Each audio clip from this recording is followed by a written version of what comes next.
So here we are. I've been given yet another one of these Aladdin Series 22 greenhouse heaters, and I'm not going to show the whole restoration, although I don't think it needs a lot doing to it, but what I intend to do with it is obviously it's not been used for many years, so I'm going to give it a really good clean up.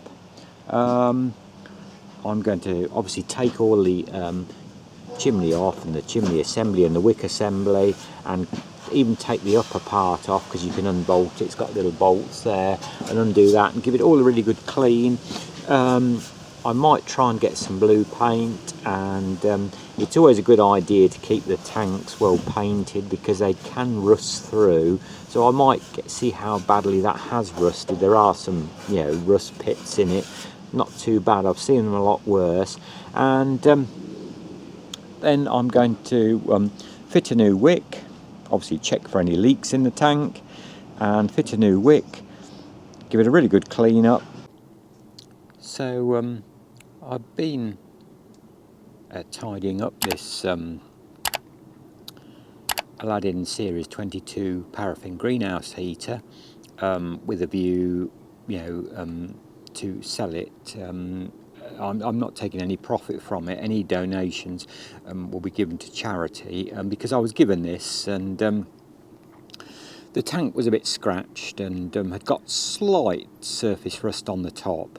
So I thought it would be a good idea just to refinish the tank. So I primed it, rubbed it all down and primed it, and I've got a blue that I'm going to paint it because this heater is blue. I don't think it's going to be a perfect match, but it'll be quite adequate. It's best to keep the tanks on these with a good covering of paint on. They live in a greenhouse, there's a damp environment. These tanks have a proning to rusting out. They're not very thick, I can tell you, and so it's best to keep them well painted and looked after. And they should last a good few more years in usable service like that. So while it's been so wet, I've been able to do a lot of gardening really. I've got a lot of pansies and bulbs to set out, which I have just started. But this is the first really pleasant day we've had all this week, really. But I've been continuing on tidying this Aladdin Series 22 greenhouse heater, which I was given this one, and I'm going to try and list it on eBay and see if I can make a profit and donate any proceeds to a charity. I have now, you'll see that if we're coming a bit closer, I have now sprayed the tank a blue. That's the nearest blue that I could get. It's a good, I had some aerosol spray paints mixed up. And I'm pretty happy with that. You'll never, unfortunately, get the same colour. The pigments over the years on the actual Aladdin blue has drifted somewhat. It's quite chalky in places. I've given the rest a good clean up. I'm not going to paint the the rest of the heater because I once painted one of these I had myself. I've had many of these over the years, and unfortunately, right from, I think I bought the first one in 1977-78. So that's 46 years I've had experience of these. And one of the first ones I had, because they tend to go rusty in the greenhouse environment, I painted it all over with some early Hammerite paint. And obviously this part of the heater, gets really warm, really hot up on here, and that paint just didn't suit it. It used to be sticky always. It used to smell. So it's up to anybody else if I do manage to sell this. If somebody else wants to paint that, but I see little reason in going over that. It's not got a lot of rust coming through it. It's okay. Why would you destroy that original finish. The tanks, you don't get so hot down there, and you certainly want to keep those well painted. I've rubbed that down to virtually bare metal and primed it with 2 coats of really good grey primer. I think there was a little clip of me showing you it in primer. Hope there was anyway, if I've not deleted it. And you want to keep the tanks in really good painted condition, because they do rust through. It's although these were good heaters, and as I say, in my view, probably one of the best greenhouse heaters ever made, if you want a paraffin heater. But the tanks are pretty thin steel, and they do rust. There again, it's the environment that they often you can't help but splashing water out in a greenhouse and all sorts. And then often they people don't use them at some time, like I don't, through and then they stand in the greenhouse and it's damp and cold. So but painted they do seem to last. So I have really gone to town on that tank, and I think it looks really quite well. The next job is I've got to wash the burner unit. So I'm back doing a little bit more on one of these heaters that one of these Series 22 Aladdin greenhouse heaters that I was given. And I found something interesting re these heaters, something I didn't know myself. And what that is I thought that they were all 203 burners. If you want to find out what burner you have, and hence what new wick to buy, if I bring that really into the camera, hopefully that might see that. The burner number is on the wick winder knob, and I don't know whether it's good enough to see, but this one says 202. All the other heaters I've had over the years have had the 203 burner, and this obviously is the 2-inch wick. As I say, in the 2-inch series, I've only ever had 203 burners, and I was surprised when I saw this was a 202. Now that, you've got to be careful, because slightly, how do you remove a 202 wick? It's slightly, the wick carrier on the 202 is slightly different, and it seems quite ridiculous to me, because the burner is virtually identical, but if you bought a 203 wick, it wouldn't fit on a 202 and vice versa. So obviously that's why you want to check on your little wick winder knob there what number it says, and then buy the wick accordingly to that number. But you remove the flame spreader, and then you remove the outer ring there, and then I think on these basically you wind it up as high as it'll go. And then obviously you're not worried about damaging the wick, because it's going to come out. Obviously if it's very wet with paraffin, this one's been dried out, it's not had any paraffin in it for years, so obviously you might want to wear gloves, because it'd be horrible and smelly and not very nice. And then you just basically try and ease it up, and just keep going with it gently. And then you'll see you could just start to ease it up, and the wick winder will come up with it. It's not particularly easy, I have to say. I prefer the 203. Then you can pull your wick winder out, and you can see it's it actually fits into the wick, where the lugs actually fit into the wick on this one, whereas on the 203 they just kind of hook under. They don't slide in. So that's the wick winder. I mean, obviously I'm going to wash all this, wick assembly, once this old wick is out. And then you can just, if I put that down, I can perhaps get a better grip of it. You can then just, pull it out like that. And obviously you're not going to reuse that wick, it's had it then. So I'm going to wash all this out, because there's lots of bits of old carbon in the bottom and some spiders and such like, and give it a good clean. So there we go, I've washed the burner unit. I took it to bits and pulled the tops up, and you don't have to go overboard. I use a Scotch-Brite, a little like washing up cloth. You've got to be careful with this. First and foremost, it's got some very sharp edges on it, And secondly, you've got to be careful. You don't want to distort or bend this in any shape, way or form. So it's just a very gentle clean, because if you distort any of this burner top and the ring and the flame spreader there, the little holes, you can make it difficult to get a blue flame if this gets really bent, and then the wick comes up uneven. So it's just, as I say, just like a gentle clean, get the old carbon out from inside there. And I mean, you don't have to go overboard. I mean, it's although it's brass, I mean, it cleans up really quite easily. And the main thing is, particularly like on the flame spreader, you want to make sure all those holes are clear and free of carbon. Sometimes they get very gummed up. And likewise on the top there, it's all about how the air burns through this and to get that blue flame. And so that's, paramount that you keep these clean. And so we've got our cleaned wick unit there, the burner base and unit, and we're now going to fit a new wick. And as you can see on the box, it clearly says 201 202, and that aligns, as I've said before, with the number on the wick winder, which on this one it says 202. So we know we've got the right wick, and it's a question of taking it out the box.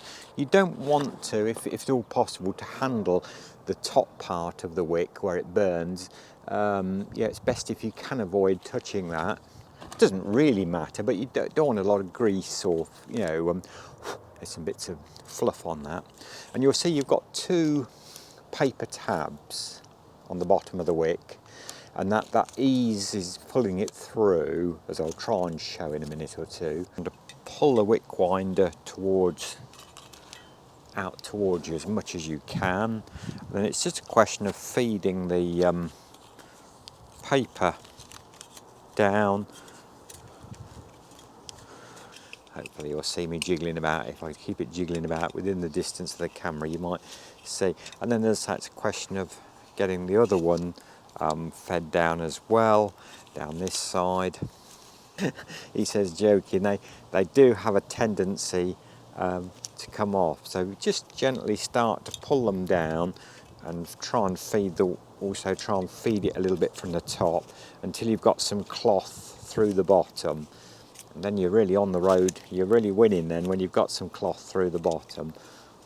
And there we go. And try and keep it spread out in some kind of there we go.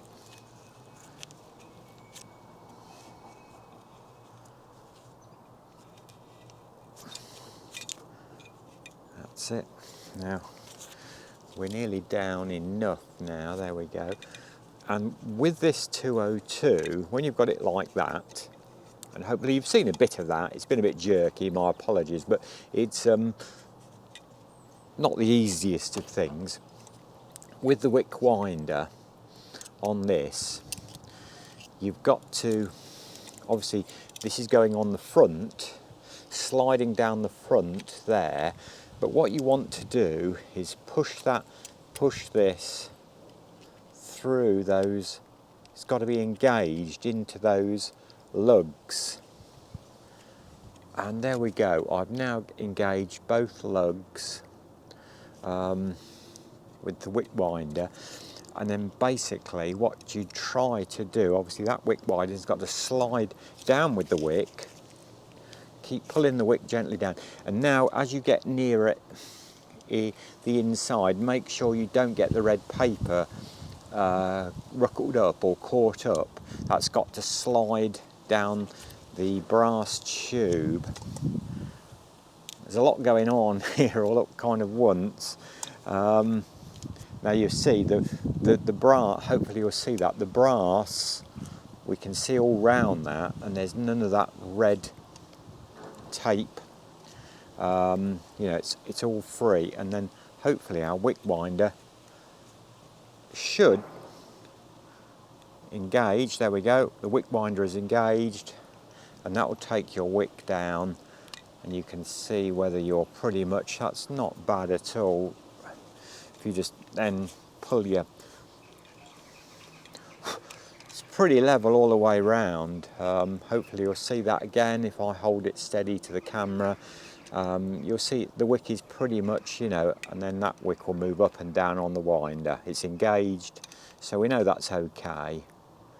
And that's installing a new 202 wick. The main thing is with the 202 is you've got to install that wick winder when the wick's quite high up still. Don't, you know, obviously you'll never get it installed if you pulled the wick down too far. You've got to install that wick winder when the wick is, you know, quite high up to engage those two lugs. And that's it, that's the new wick. You can then, obviously you want to take you don't want to leave the paper tapes on, take the paper tapes off. And that's it, job done, that is the wick fitted. You can then gently put your flame spreader back in, like so. And then your outer wick cover, which sort of drops in and then turns, and it comes under some lugs. You'll see there's a couple of lugs. It just slides in there, and then that's lovely. That's really looking good. You can check the number of holes from the top and make sure you're level all the way down. And that looks cracking. That wick does, because when I turn it down, I can see it's much pretty. You know, it's pretty level. You want the wick level. That's the important thing, to get a nice, clean, even, level burning blue flame, and that's pretty good. And and as you've cleaned it, you know, it's moving really nicely. You don't want them stiff. You don't want them too loose. But that's great. We'll keep it turned down for now. As there might have been some dust in the tank from when I sanded it down, I've just filled it with some really nice warm water. And two reasons for doing this. Obviously, it'll wash the tank out and get any dust out. Obviously, I'm going to dry the tank out thoroughly. And also, I don't want to fill this up with paraffin, because it's going to be sent to, you know, I hope somebody might want this and want to buy it, and I'm happy to try and parcel it up and post it off, so I don't want to fill it up with paraffin. But I would hate somebody to get it and then they say, oh well, actually the tank's leaking. So I'm just going to stand it there a few moments with the hot water in it. It's virtually full up with water. And so then I'll empty that out and really dry the tank out thoroughly before I go any further and fit any more of the parts. So also I've decided, while I'm doing this, the mica window was very, well look, you can see it's pretty horrible. So I'm going to put a new piece of mica so you can see the flame when you're lighting it, when the heater is running. And basically to replace that mica, I have shown this before in other videos. So you take this off the front, that fits on the front. It's held on with little tiny brass screws and nuts. The nuts go be at the back, and then your bit of mica fits in the back there between those little lips there, which it pushes up to. The mica it's a wonderful substance. It's actually a stone, would you believe, like a mineral. It's sliced so thin it becomes glass-like. You know, it's almost like a transparent mineral, and I believe it's mined. I'm guessing. I don't know a lot about mica, but that's what it is. And obviously the wet and condensation and damp gets behind it, and it kind of separates, and you can see this one's got rust behind it and all sorts. And so it's easy to change, easy to find. I buy mine from a company called The Base Camp here in the UK. They're a very good company. They sell lots of spares for Aladdin heaters, like the wicks and various other bits and pieces. And you can also buy on eBay, and so it's quite easy to change. So I'm going to get on and do that and change that now. So there we go. That's our new mica window fitted, and I've also washed the surround out nuts and wash the heater tube all out as well. Another thing you want to be is always make sure these holes are clean, because that's all the air burning again, so any carbon, I've given that a good a wash out. You don't have to go overboard with it, but it's nice to have it clean. And there's a new mica window fitted. If you're wondering how you get the best way to get the nuts back on, because these little brass nut and screws, or nut and bolts I should say, obviously that goes through, and then it's best to put your hand down. You can get your hand down from the top. You can't get in the other way, so if you've got not too big a hand, you can get right down holding the nut and attach it on and re-tighten it up that way. So that looks a lot better, and you can now see when you light the heater. They're never perfect, these mica windows, you know, and you can't really clean them. So just to quickly show you, I've got the tank and the upper part of the heater back bolted on. It just bolts on, as I said when I was taking it to pieces, with 4 little brass nuts. They are on steel studs, so never over tighten them, and be careful if you are taking the top off of one of these heaters. Those studs can shear off, so as I just don't over tighten them. And they have got a little anti-shake washer under each nut as well. And I've got the fuel gauge back in, and I just wanted to say, when you are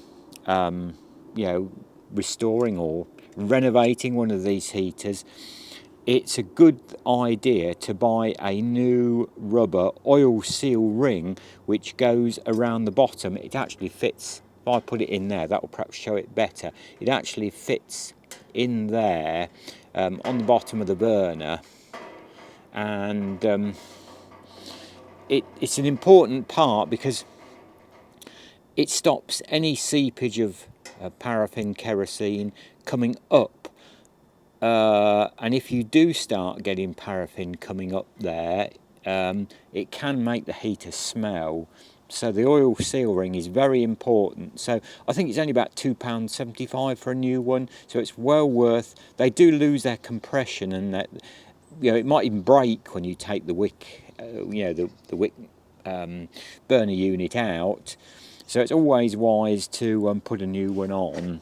And then, obviously that drops into there with the oil seal ring on. As you can see, it's got the black, and then it makes, when you clamp the wick down, the burner unit and wick unit, it makes a lovely seal, so no fuel can get up between this gap here.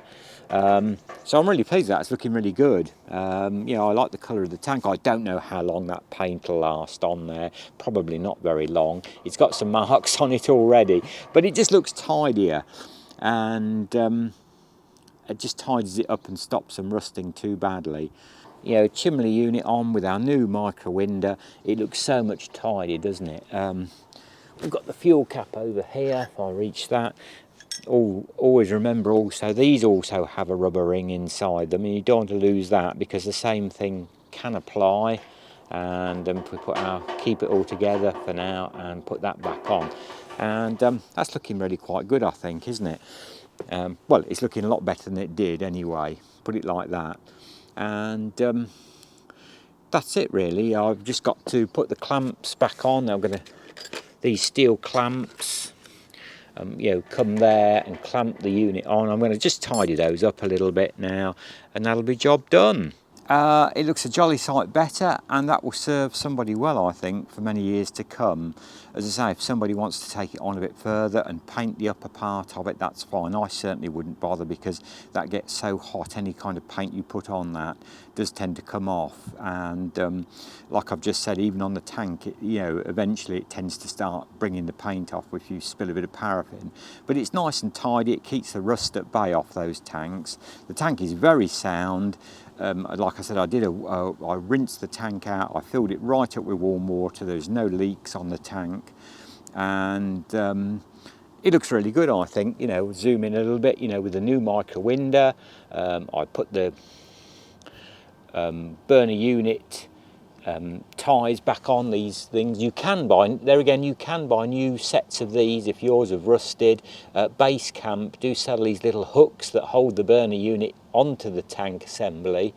And in another video I look at if you've had these again, don't over tighten these, because these are brass nuts on metal studs, and sometimes the studs break off, and I've had that happen myself. So then you have to thread them and put a bolt on the bottom side, and you can fix them that way. But yeah, all in all, I'm really pleased with that, and as I say, I'm sure that will make somebody a cracking little greenhouse heater. It will eventually come up for sale, and it'll have a brand new Wick cleaner with it, a copy of the set of instructions, full instructions for the heater as well. That will be a copy, it won't be an original, but a copy of the heater instructions. And I am prepared to post it out to anybody.